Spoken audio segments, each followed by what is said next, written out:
Thanks for coming. I'm Mike Wagner. I'm a division chief with the Boulder County Sheriff's Office. Last name is Wagner, W-A-G-N-E-R.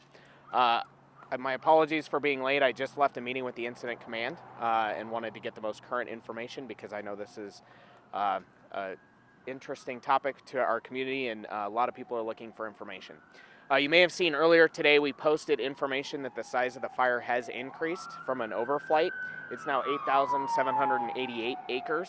That was as of this morning, and again, that came from an aerial surveillance flight. The fire has been declared at about 5% containment. One of the main goals today for fire personnel is to put a direct line around the perimeter of the fire in an attempt to secure it. So firefighting personnel, boots on the ground, there's about 250 firefighters currently in the field working. More firefighting personnel are on tap and are ordered and beginning to arrive. So they're going to continue trying to construct a secure perimeter around the fire today. The plan was to try to hit the fire really heavy with air resources this morning. There were a number of aircraft on order. With the conditions you see down here and visibility, aircraft can't fly. So as soon as the weather resolves, Incident Command is hoping to be able to utilize the air resources to again attack the fire much bigger. There was a massive air attack. I talked about it last night during the initial order, and every available aircraft they had asked for to try to hit it as hard as they could. That proved helpful. Again, the fire moved really fast. We just received information and confirmation this morning. This is actually the biggest wildfire in Boulder County history as far as by acreage, and so it's the largest our community has ever seen. With respect to the damage assessment teams, they have not been able to get into the field yet because of ongoing fire operations. Some of the personnel that have been in the field and were able to access have started trying to feed back the information that they can get to the damage assessment team, which is working in our emergency operations center, to try to get information out as fast as possible. At this point, with the conditions within the fire perimeter and today, we're not certain damage assessment teams will be able to get in safely to start getting that information back. We understand that's a big question for many in our community and especially those evacuated. So we're working on that and trying to get that as soon as possible back to everyone. Information to that end will be posted on boulderoem.com as soon as we have that information and then redistributed across social media platforms. As far as the fire investigation, it'll be a joint investigation between the Boulder Sheriff's Office and the U.S. Forest Service. They have tried to launch the preliminary investigation. I don't know how far they've been able to access into the field, but that is a joint investigation that's underway, and information will be posted as it becomes available. With respect to other fire resources that are on scene, I mentioned there's 250 firefighter personnel in the field at the moment. There's about 50 at the incident command post and the incident management team. I mentioned last night a federal type 2 team has been ordered and they should start arriving this afternoon. And so additional resources for incident management in addition to fire resources have also been ordered and will continue to arrive. The Emergency Operations Center in Boulder has about 65 people. The Emergency Operations Center helps to coordinate resource ordering. The call center, which is the public number that we post for Boulder OEM, that is staffed by the Emergency Operations Center. And then there's about 80 law enforcement officers securing the perimeter of the fire, roadblocks, traffic control, and then patrolling within the fire zone and the closure, because we know that's always a concern for residents that there's no one around. Is my property going to be okay? And so there's a heavy law enforcement presence in the area to deal with any trespassers who might wander in. As far as road closures and evacuation zones, those are things that are continually assessed by the incident commanders. We know what a big impact that is on the community and particularly residents that are in there. Some of the things that go into considerations about when those can be lifted is fire behavior, as well as fire suppression efforts. There's a lot of equipment, a lot of firefighters. When air operations resume, that's always a big safety concern. And so we just ask, we know curiosity is a big thing. We just ask the community to really be helpful, allow the fire personnel distance to work and to get their job done so that they can try to suppress the fire as quickly as possible. The Forest Service has instituted a closure order for the area in support of fire suppression efforts as well as public safety. I would refer you to their website for the Arapahoe National Forest for more information. The closure order is posted there.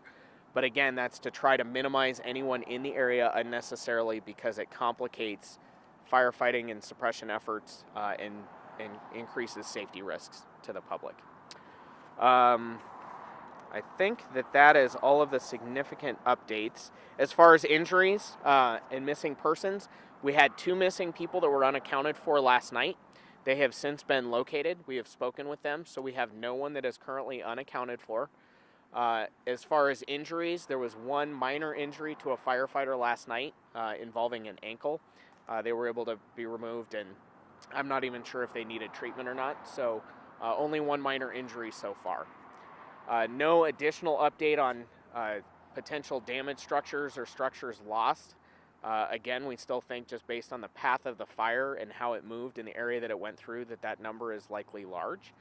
But again, we have no specific information because it's still a very dynamic scene and a very dynamic firefighting effort. Weather outlook for today. The weather has proved better, I think, than what was initially expected and forecasted. The cool weather this morning has been very helpful. The temperatures are lower. The relative humidity has been higher. On the lower part of the fire, there was some minor precipitation, which was helpful. On the higher portion of the fire near the heel, there was no precipitation this morning, and it's actually clear of cloud cover up there is what's been reported. So it's the lower part of the fire that's still impacted by the fog and cloud cover.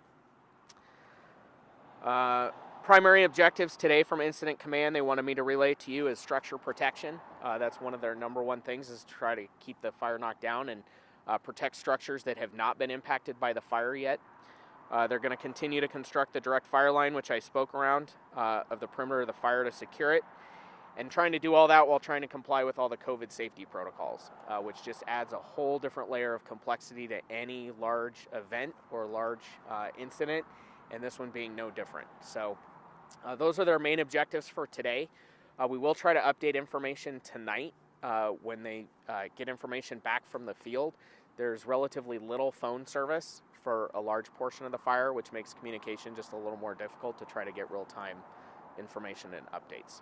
So I think that's all of the information I have at the moment, but are there any questions? So today's just a different fight from yesterday. The weather helping with moisture, but it kind of is impacting the air attack. So walk us through kind of what changed. Well, I'm not sure what changed other than, the weather's cooler, relative humidity is higher, we don't have winds. It was just kind of what I understand, and I'm no meteorologist, but just kind of a confluence of factors yesterday, that it was really hot, drought conditions, it's been really dry, the fuel moistures have been incredibly low for a long time. We've been really concerned, I mentioned it last night, about fire danger in Boulder County for a while.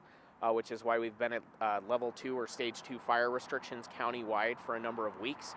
And so with the winds, the temperature, and just the level of moisture or lack thereof in the fuels just allowed everything to explode really fast yesterday.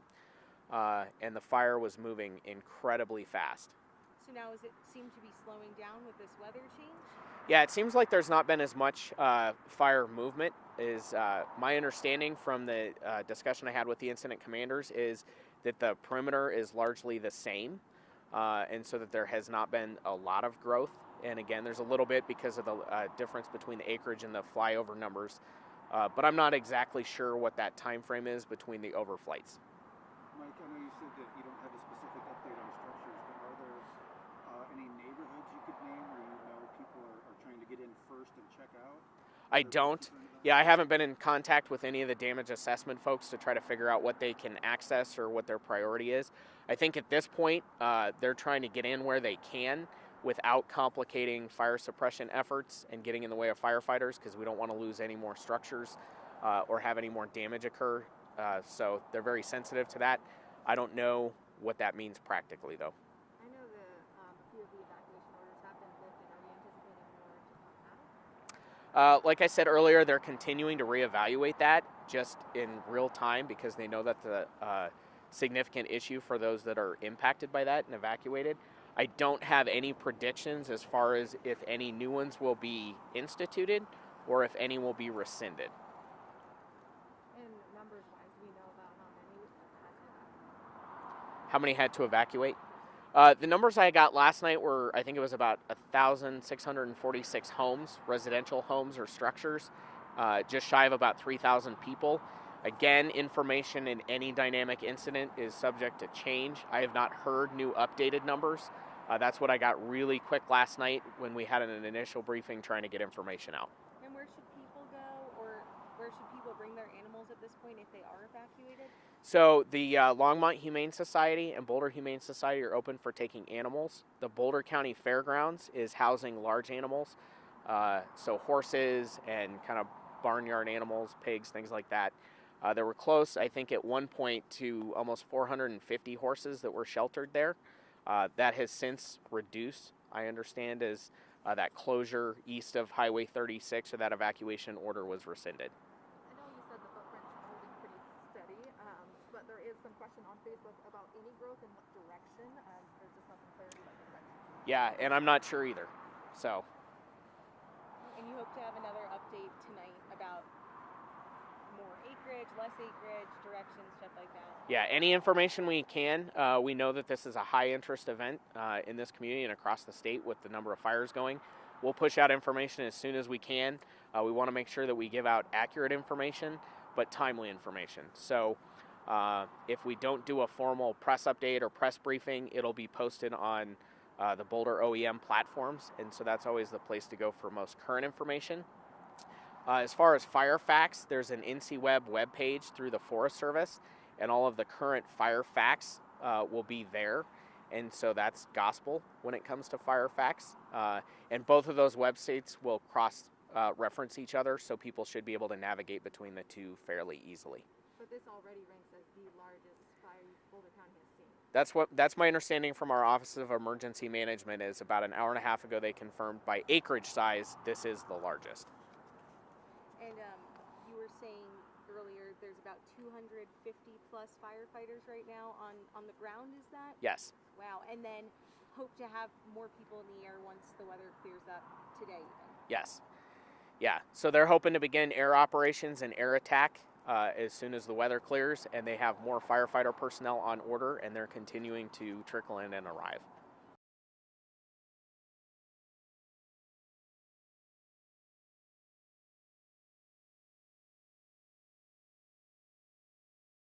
It's really hard. We understand it. People want to get information as fast as possible. We want to get you information as fast as possible. There's always temptations around trying to hide